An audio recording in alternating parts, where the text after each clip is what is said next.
ಗುರುವಿನಿಂದಲೇ ಮುಕ್ತ ಆಗ್ಲಿಕ್ಕೆ ಬರ್ತದೆ, ಇಲ್ಲಿಕ್ಕೆ ಮುಕ್ತ ಆಗ್ಲಿಕ್ಕೆ ಬರುದಿಲ್ಲ ಅಂತ ಹೇಳ್ಯಾರ.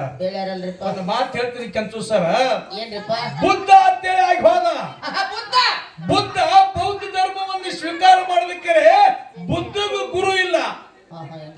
ಬುದ್ಧ ಹೆಂಗ ಸಾಕ್ಷಾತ್ಕಾರ ಪರಮಾತ್ಮನ ಮಾಡ್ಕೊಂಡಂತ ಕೇಳಿದ್ರ, ಬೂದಿ ವೃಕ್ಷದ ಕೆಳಗೆ 12 ವರ್ಷ ತಪಸ್ಸೆಯನ್ನು ಮಾಡಿ ಸಾಕ್ಷಾತ್ ಪರಮಾತ್ಮನನ್ನು ಸಾಕ್ಷಾತ್ಕಾರ ಮಾಡಿಕೊಂಡು ಮುಕ್ತಿ ಮಂದಿರಕ್ಕೆ ಹೋಗಿಬಿಟ್ಟಾನ. ಕರೆ ಅವನಿಗೆ ಗುರು ಇಲ್ಲ. ಅದರಂತೆ ಈ ಜಗತ್ತಿನೊಳಗ ಲಡ್ಡು ಮುತ್ಯ ಯಾವ ಇದೇ ಬಿಳಿಗಿ ತಾಲೂಕ ಸಿಮಿಕೆರೆ ಒಳಗೆ ಹುಟ್ಟಿ ಬಂದ ಲಡ್ಡು ಮುತ್ಯನು ಕೂಡ ಮುಕ್ತಾಗಿ ಹೋಗ್ಯಾನ. ಕರೆ ಅವನಿಗೆ ಗುರು ಇಲ್ಲ. ಗುರು ಇರಲ್ಲ ಮುಕ್ತ ಯಾರ. ಮಾತು ಕೇಳ್ತೀನಿ ಕೆಂಚು ಸರ್, ನಿಮ್ಗ ಮಹಾಭಾರತದೊಳಗ ಪಂಚ ಪಾಂಡವರಿ ಹೆಂಡತಿ ದ್ರೌಪದ ಯಾಕ್ರಿ ಲಕ್ಷ ರೀ.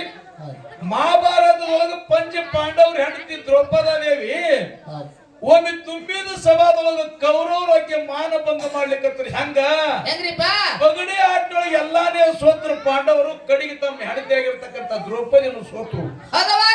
ದ್ರೌಪದಿನ ಸೋತಾಗ ದುರ್ಯೋಧನ ಗೆದ್ದನಂತೇಳಿ ತಿಳ್ಕೊಂಡು ದ್ರೌಪದಿ ಮಾನಭಂಗ ಮಾಡಬೇಕಂತೇಳಿ ದ್ರೌಪದಿ ಸೀರೆ ಸೆಳಿಲಿಕ್ಕತ್ತ.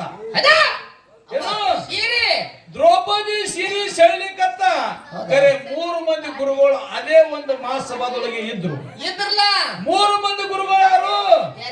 ದ್ರೋಣಾಚಾರ್ಯ, ಕೃಪಾಚಾರ್ಯ, ಭೀಷ್ಮಾಚಾರ್ಯ. 3 ಮಂದಿ ಗುರುಗಳ ಮುಂದೆ ಕೂತಾರ. ಕೌರವರು 101 ಮಂದಿ ದ್ರೌಪದಿ ದೇವಿ ಸೀರೆ ಸೆಳಿಲಿಕ್ಕತ್ತಾರ. ದ್ರೌಪದಿ ದೇವಿ ಮಾನ ಭಂಗ ಆಗ್ಲಿಕ್ಕತ್ತದ. 3 ಮಂದಿ ಗುರುಗಳು ಮುಂದೆ ಕೂತಾರ. ಆಕೆ ಮಾನ ಕಾಪಾಡಬೇಕಾಗಿತ್ತು. ನಿನ್ನ ಗುರುಗಳು ಯಾಕೆ ಕಾಪಾಡಲಿಲ್ಲ? ಮುಂದೆ ಕರೆ ಗುರುವಿನಲ್ಲಿ ಬೇರಿಲ್ಲ, ಶಿಷ್ಯನಲ್ಲಿ ಬೇರಿಲ್ಲ. ಕೊನೆಗೆ